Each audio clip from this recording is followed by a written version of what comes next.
Boa noite a todos. Tudo bem, gente?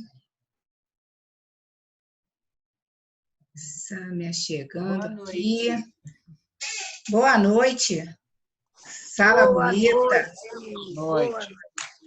Só gente bonita e feliz, porque está aqui. Boa noite. Não é isso? Boa noite. Com sorriso fica melhor ainda. Né, Valquíria? Cadê o sorriso, Valquíria?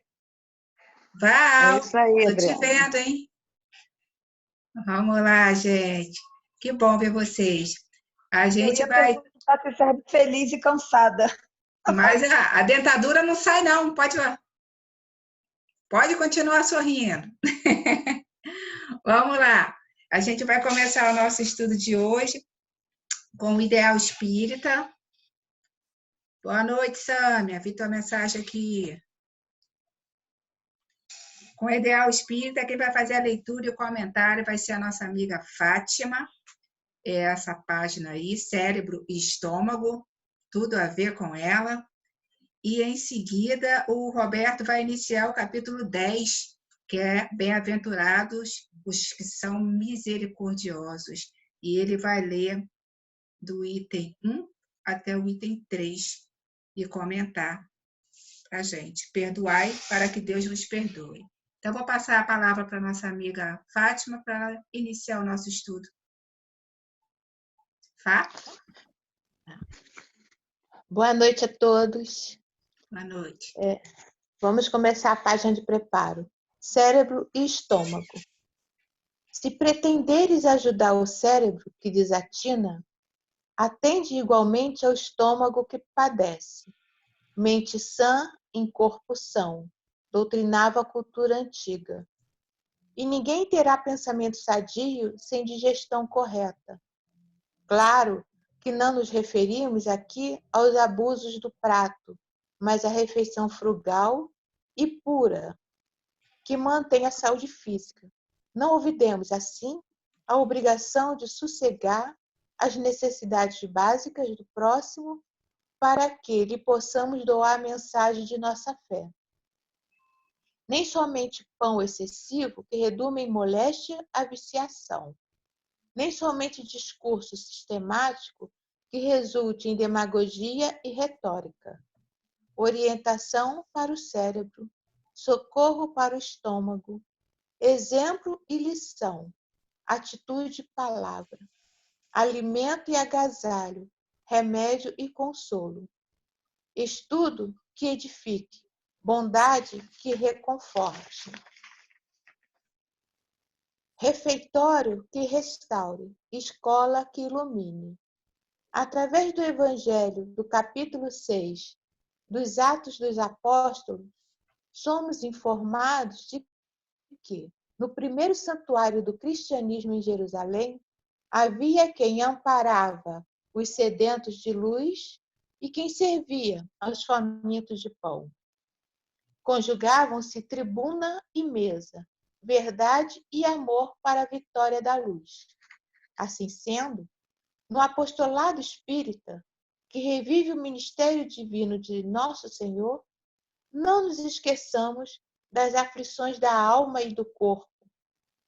Auxiliemos as vítimas da ignorância, sem olvidar as criaturas que jazem sob o grilhão das calamidades materiais.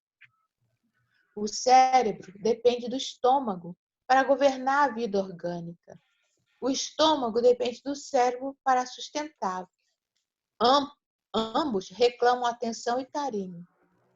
Foi por isso, talvez, que a sabedoria divina separou um do outro, impondo-lhes o coração de permeio. Bom, essa página é muito interessante e tem muita coisa para se falar, né? Mas vou falar bem pouquinho porque não dá tempo, né?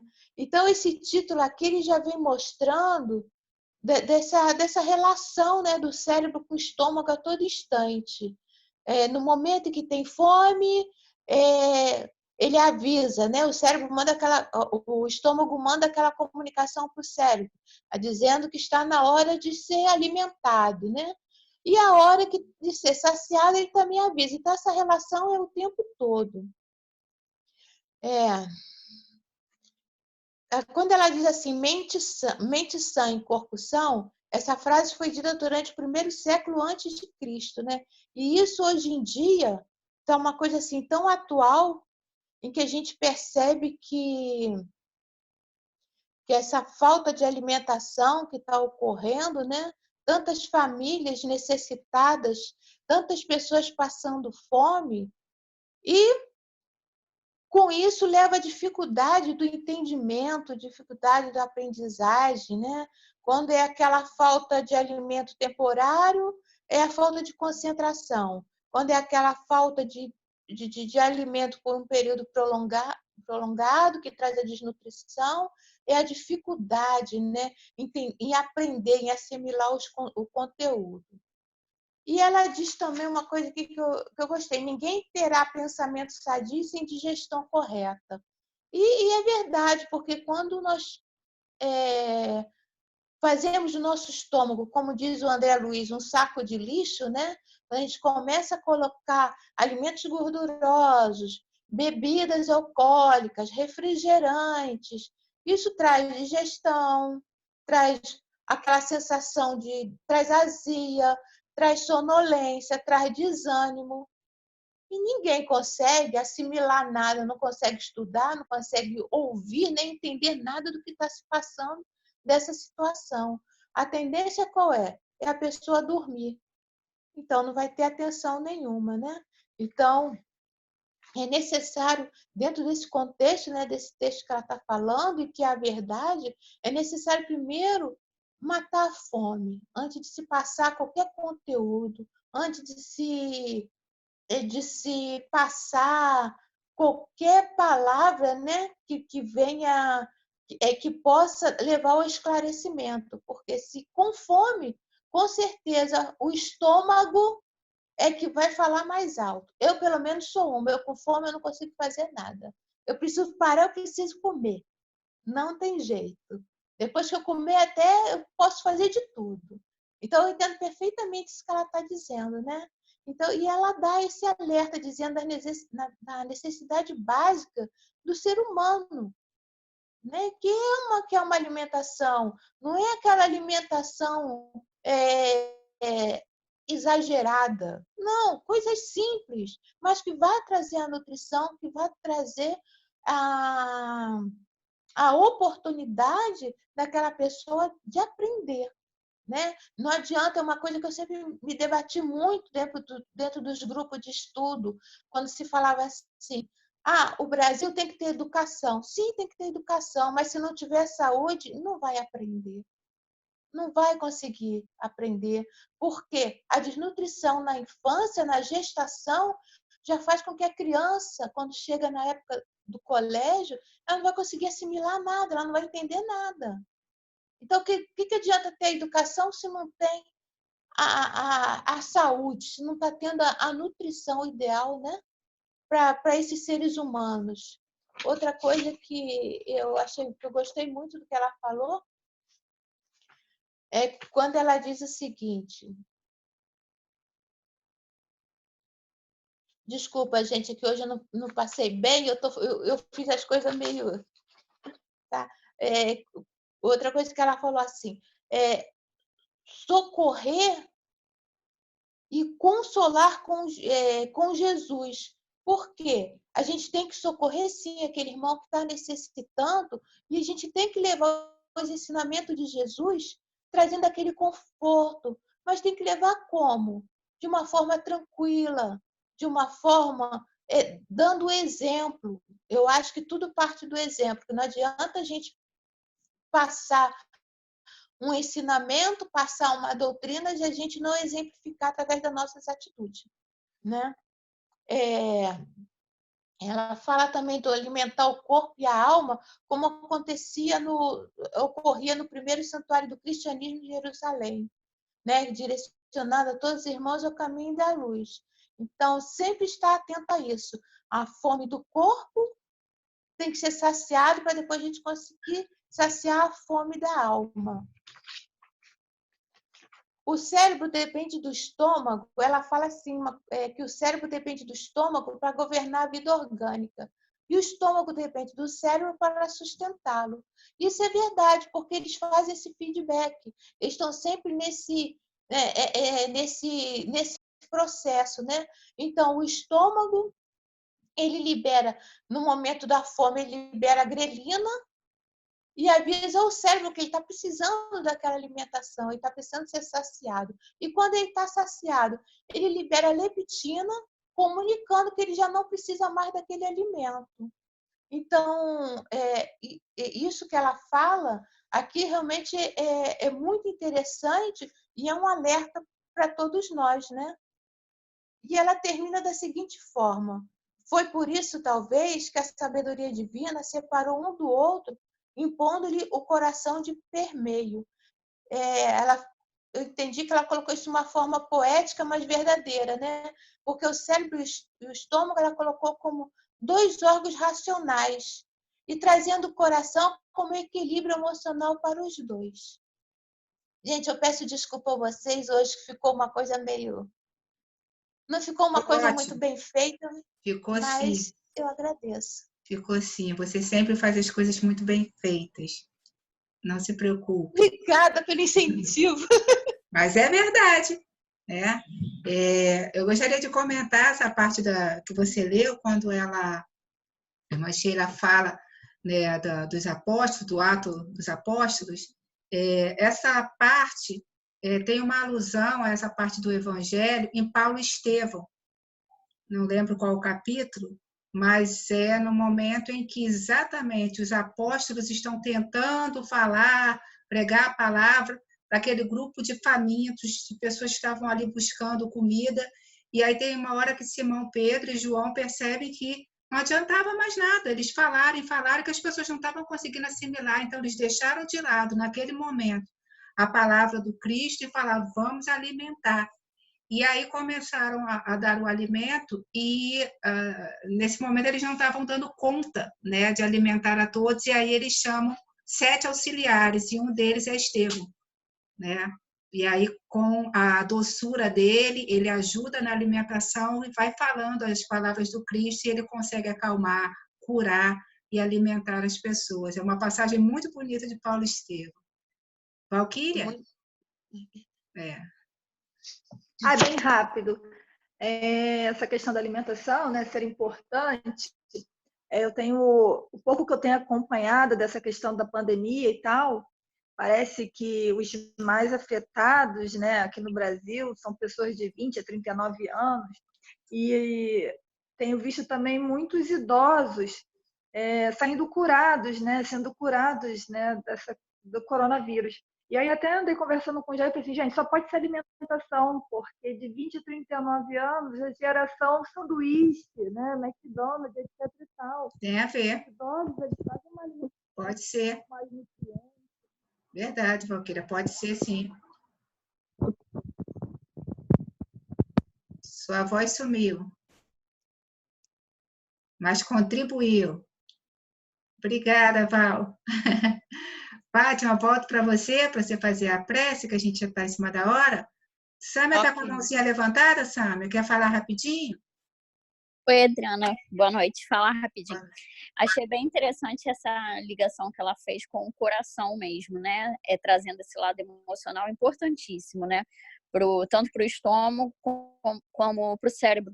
né? Porque é notório, né, a gente observar que muitas pessoas, quando estão ansiosas ou aflitas, cada uma reage, né, de uma forma em relação à alimentação, né, ou para mais ou para menos, mas dificilmente, né, a pessoa mantém um estado ali de equilíbrio em relação à alimentação quando ela está, né, emocionalmente abalada. É verdade. É isso. É verdade, exatamente. Obrigada, Sâmia. Obrigada, Val. Vamos lá? Pá. Obrigado, Senhor Jesus, Senhor Deus, Maria, Mãe Santíssima, por mais essa oportunidade de estudo, Senhor, pela oportunidade de esclarecimento que tanto necessitamos para poder saciar, Senhor, a nossa fome de poder aprender, de poder entender os teus ensinamentos. Fique conosco, Senhor, hoje e sempre, graças a Deus.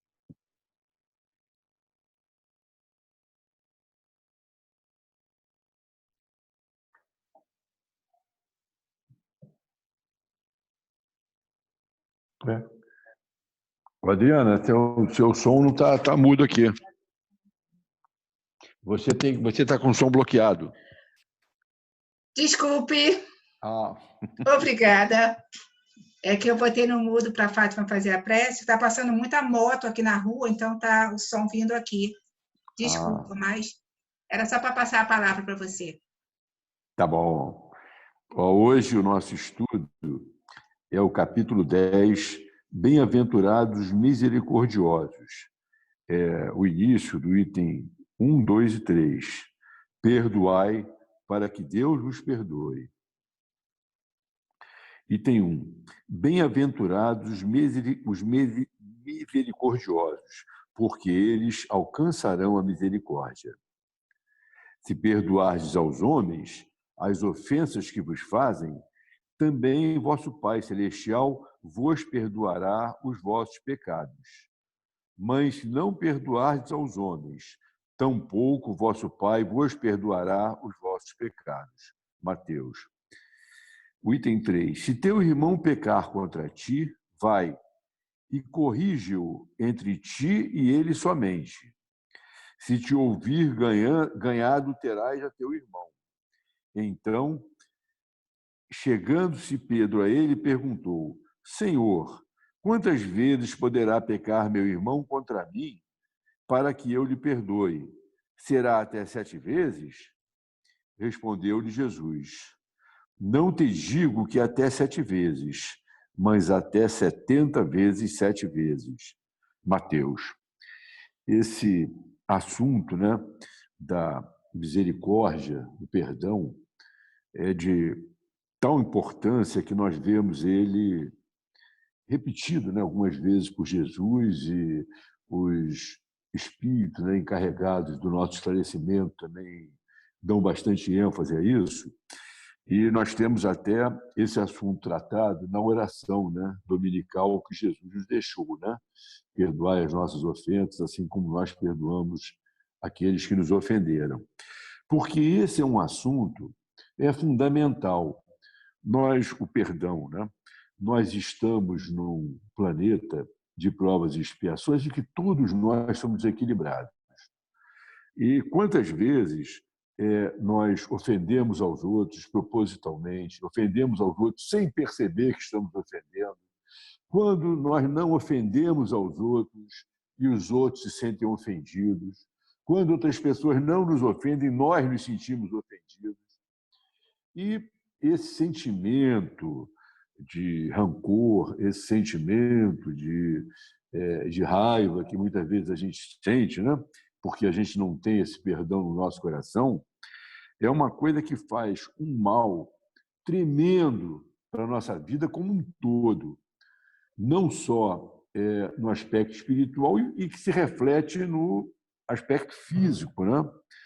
Porque por isso Jesus deu tanta ênfase. Naquela época, Jesus não tinha elementos, né, para explicar essa parte vibracional, né, que hoje nós sabemos, né, mas ele deu muita ênfase, dizendo: você só vai ser perdoado se você perdoar. Quer dizer, a pessoa ficava já bastante preocupada com esse assunto do perdão.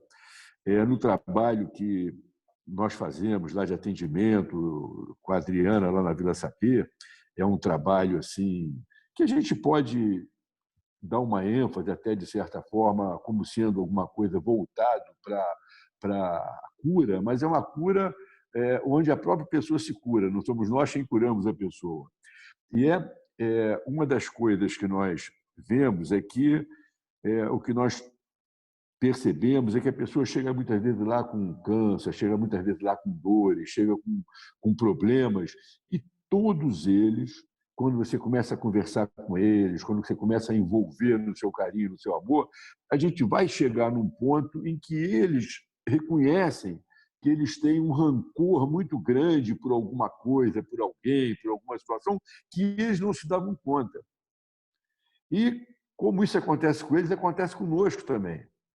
Nós precisamos ter essa lição bem clara em nosso pensamento no dia a dia, porque nós sabemos que as doenças, as dores e sofrimentos só vão cessar no momento em que a pessoa conseguir efetivamente realizar esse trabalho vamos dizer assim, do perdão, porque é uma coisa complicada.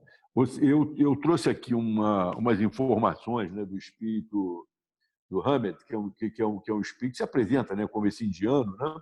Ele foi padre no século XVI, e ele nos traz, ele tem nesse livro aqui, que eu acho muito interessante, que é Renovando Atitudes, ele tem um capítulo, que é o capítulo que ele chama assim, Aprendendo a Perdoar, porque eu acho que todos nós espíritas já sabemos a necessidade do perdão, né? Nós sabemos que nós não perdoarmos, nós estamos carregando um lixo, né? Como se a gente estivesse carregando um veneno dentro da gente. E é uma verdade, a gente fica, se a pessoa tem aquele rancor, se a pessoa tem aquela insatisfação com o outro, a pessoa acha que o outro está errado em relação a ela, a pessoa tem aquela mágoa, ela vai ficar doente, ela vai viver em desarmonia. Então, o Hamed fala que um dos grandes problemas que nós temos com relação a aprender a perdoar é a gente entender como que como que é o perdão, porque muitas vezes a gente acha que o perdão é você simplesmente ter uma atitude exterior de benevolência, mas intimamente você está preso àquela situação, àquele desequilíbrio desarvorado com aquele sentimento ruim que te metaboliza fluidos negativos, que você vai ficar doente, e ao mesmo tempo atrai também, sintoniza com entidades sofredoras, entidades que estão nessa sintonia da raiva, te incentivando muitas vezes até a pensar em, vamos dizer assim, vingança, em função de você não ter perdoado. Outras coisas também que ele fala é que muitas vezes a pessoa pensa que o perdão é simplesmente a gente não exteriorizar qualquer sentimento de raiva, de vingança. E isso é uma coisa complexa, porque quando a pessoa não perdoou, ela está envolvida num turbilhão de emoções negativas que ela não consegue se desligar disso. Ela quer nós somos espíritas, nós queremos perdoar, nós até fingimos para nós mesmos que nós perdoamos, mas toda hora a emoção volta, toda hora o sentimento ruim aflora. Então, o Hamed, esse capítulo aqui, ele procura que nos dá uma técnica aqui para nos ajudar a nós aprendermos a perdoar. Então, ele fala aqui, eu vou ler só um pedacinho aqui, uma das ferramentas básicas para alcançarmos o perdão real é manter-nos a uma certa distância psíquica da pessoa, problema ou das discussões, bem como dos diálogos mentais que giram de modo constante no nosso psiquismo, porque estamos engajados emocionalmente nesses envolvimentos neuróticos. Então, enquanto a pessoa está presa naquele sentimento, naquele turbilhão de pensamentos, ela não vai conseguir ter uma lucidez, ter um raciocínio que possibilite a ela ver as coisas de uma visão mais alta. E então ele recomenda que a pessoa tem que desviar, o início do processo é a pessoa parar de pensar. Vamos dizer, é o esquecimento das ofensas, a pessoa parar de pensar naquele assunto. Isso aí não é ser insensível, não é ser indiferente, mas naquele momento a pessoa está incapacitada de analisar a coisa de uma forma mais equilibrada. A pessoa está ali envolvida naquele negócio. Então, a pessoa tem que se afastar psicamente daquilo. A pessoa se afasta psiquicamente daquela situação com auxílio da oração. Quando aquele assunto estiver ali fora do foco central dela, ela vai poder alcançar uma harmonia interior que vai possibilitar a ela realmente ver as coisas com mais nitidez, como geralmente são. Porque, normalmente, quantas vezes a gente se ofende, né? Se nós somos espíritas, conhecemos leis de ação e reação, sabemos que somos responsáveis por tudo que fazemos, pelas nossas dificuldades, e a gente fica com raiva dos outros. Outras vezes, nós queremos que a pessoa seja punida. Nós esquecemos, será que nós esquecemos que Deus não precisa de nós para punir ninguém? Então, pessoal, Muito bom, eu sei que o horário já está acabando, esse assunto é muito comprido, né? Esse horário tem tanta coisa para abordar, mas eu vou encerrar só falando. Então, pelo que eu deduzo aqui do estudo aqui, a gente, para conseguir o perdão, quem é flamenguista vai entender muito bem isso que eu vou falar agora. Nós temos que ficar em outro patamar, ou seja, a gente tem que sair desse patamar das vibrações ruins, vamos dizer assim, desses tormentos que nós impomos a nós mesmos e procurar ver a coisa de uma forma dentro de uma vibração serena, dentro de um universo que nos possibilita ter paz de espírito, sermos brandos e pacíficos, que é necessário para nós conseguirmos aquilo que a gente quer, né? Que é nos libertar dos sofrimentos e vivermos. Tem muita coisa a abordar ainda, mas eu peço. Tem muita coisa. O tempo é curto, mas eu acho que você aproveitou o tempo muito bem. Você pegou os pontos chaves, né, dessa questão, e eu acho que você conseguiu fazer um resumo de um tema que é muito grande e muito importante, né? E como chegar a essa reflexão toda, essa consciência que você falou, de estômago vazio, como Fátima ou com uma má digestão, porque comeu demais também, coisas indevidas, né? E uma outra questão que a gente sempre fala, né, Roberto, é que o nosso objetivo é chegar a um nível, não sei se seria um nível Flamengo, né? Mas chegar a um nível em que a gente já, como você falou no início, a gente acha que o outro nos ofendeu, a gente acha que se a gente chegar a um nível em que aquilo já não nos ofende mais, a gente não vai precisar perdoar porque a gente não sentiu magoado. Exatamente. Se eu não tenho a mágoa, eu vou perdoar de quê? Eu não sinto mais a mágoa, aquilo já não me ofende. E uma coisa também que eu queria deixar aqui para raciocinar é o seguinte: às vezes nós estamos assim numa disputa emocional, estamos ofendidos, e nós temos que...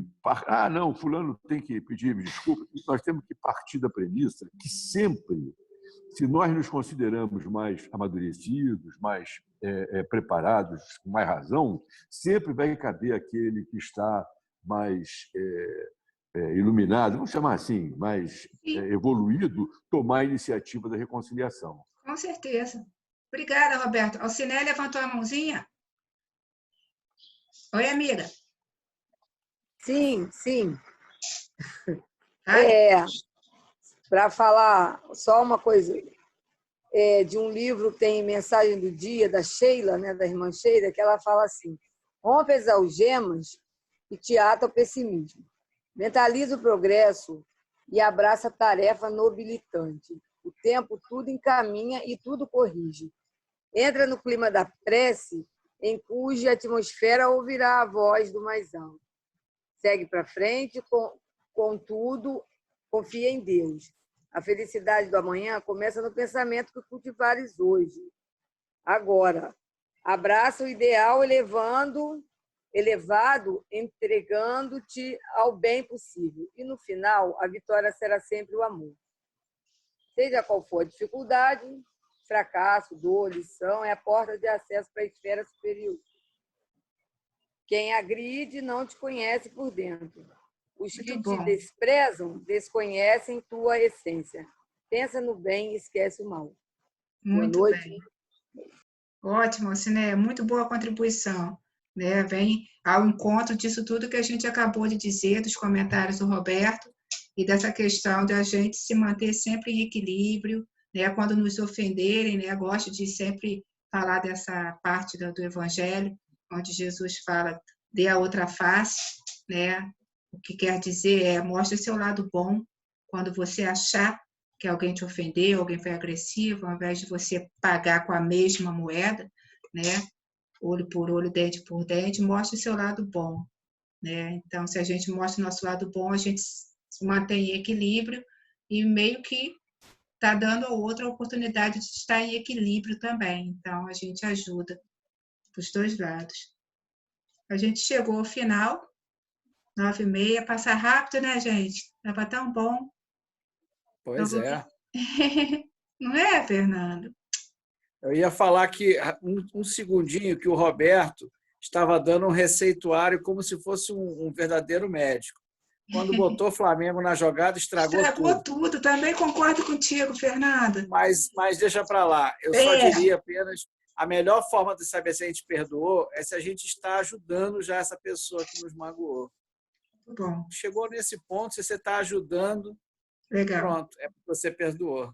Perfeito, muito bom. Obrigada, Desculpa amigo. se eu te magoei falando em Flamengo, viu, Fernando? Não, estou brincando. Vou deixar ele no mudo, Fátima, vamos para a prece. Obrigada, Roberto. Obrigada, Fernando. Obrigada, Senhor Jesus, Senhor Deus. Que possamos, Senhor, praticar o estudo de hoje, começando por nós mesmos, começando pelo auto-perdão. Porque muitas vezes, Senhor, nós praticamos coisas que não conseguimos perdoar a nós mesmos. Então, que possamos começar por aí, pelo auto-perdão, que possamos, Senhor, praticar o perdão a nossos irmãos e entender cada vez mais que a gente conseguir perdoar um irmão, com certeza teremos mais saúde, Senhor, teremos mais equilíbrio e seremos, com certeza, um multiplicador dos teus ensinamentos. Muito obrigada, Senhor. Graças a Deus. Graças a Deus. E a gente terminou o estudo hoje sorrindo, brincando, e eu pensei agora na prece no seguinte: quando a gente está feliz, quando a gente está alegre, sorrindo, o outro enche o saco da gente, a gente está nem aí, né? Então, nem atinge a gente, nem a gente ofende. Então, vamos nos manter, né, com esse pensamento positivo, com essa alegria, com esse sorriso, né, para que a gente possa entender as coisas que estão acontecendo ao nosso redor e seguir em frente com um sorriso na cara. Tá bom? Um beijo no coração de vocês. Podem falar à vontade agora. Olha, eu quero agradecer muito o estudo de hoje, Roberto. É bom, né? Fez assim, deu uma consulta, entendeu? Gratuita, tá? Foi muito bom. Muito bom. Para muita gente, tá? Para mim também. Eu adorei mesmo. Fortalecendo cada dia, né, Ana? Cada dia está sendo muito importante. Parece que a gente está vivendo assim, cada dia é uma palavra que vem e toca a gente, porque a gente erra, a gente, né? Para seguir em frente. Cabeça erguida. Então, mas hoje foi muito, muito, assim, muito importante para mim, especialmente, foi muito bom ouvir isso tudo. Abre a mente, porque a gente sozinha, quando a gente está sozinha nessa pandemia, a gente se sente um pouco só. Então, às vezes é bom a gente escutar certas coisas para abrir um pouco a mente da gente. Nunca tá E eu acho que a gente tem um pensamento positivo, a gente fica mais alegre. Isso, com pensamento positivo, as coisas todas ficam negativas, não atingem a gente. Bate e vai embora. É a sabedoria falando. Beijo, gente. Beijo. Tchau. Obrigada, gente. Tchau, tchau. Boa noite. Fiquem com Deus.